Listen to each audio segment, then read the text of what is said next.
Hi everyone, welcome back to my channel Manavitha channel.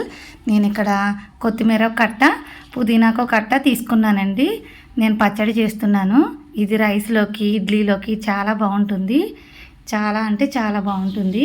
నేను ఇక్కడ 12 పచ్చిమిర్చి దాకా తీసుకున్నాను. నేను ఒక గిన్నెలో 2 స్పూన్ల ఆయిల్ తీసుకుని కట్ చేసిన పచ్చిమిర్చిని, పల్లీలు 3 స్పూన్లు పల్లీలు తీసుకున్నాను. ఇవి దోరగా వేపించేసుకున్న తర్వాత చల్లారిన తర్వాత మిక్సీకి వేసుకుంటున్నాను.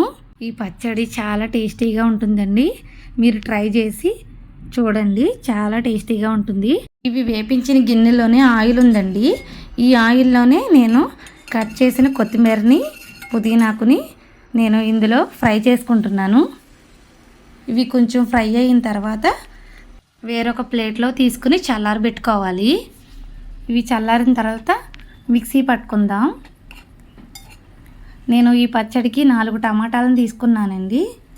ఈ సైజు ఉండే టమాటాలను తీసుకున్నాను. ఇవి చిన్న ముక్కలుగా తరుక్కుని ఉంచుకున్నాను. ఈ లోపల కొత్తిమీర, పుదీనాకు చల్లారుతుంది. అదే గిన్నెలో కొంచెం ఆయిల్ని యాడ్ చేసి ఆ గిన్నెలోనే టమాటా ముక్కల్ని వేసేసుకుని ఫ్రై అవనిద్దాం. ఇవి మీడియం ఫ్లేమ్లో ఫ్రై అవుతూ ఉంటాయి.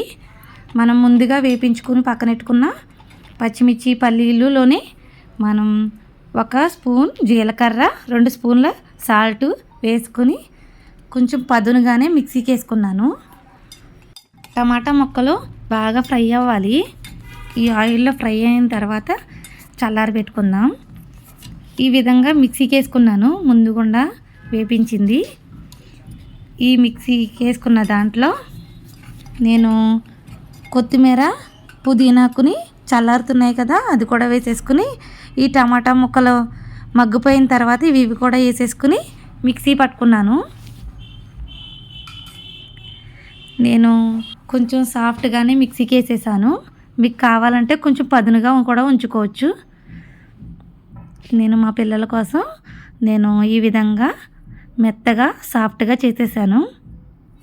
నేను తాలింపు పెట్టుకుంటున్నాను. ఇక్కడ ఒక గిన్నెలో ఆయిల్ తీసుకుని శనగపప్పు, మినపప్పు కొంచెం కొంచెంగా తీసుకున్నాను. ఇదే ఆయిల్లో జీలకర్ర, ఆవాలు, ఎండుమిర్చి, కరివేపాకు వేసుకున్నాను. ఈ తాలింపుని పచ్చడిలో వేసేసుకుని కలిపేసుకున్నాను.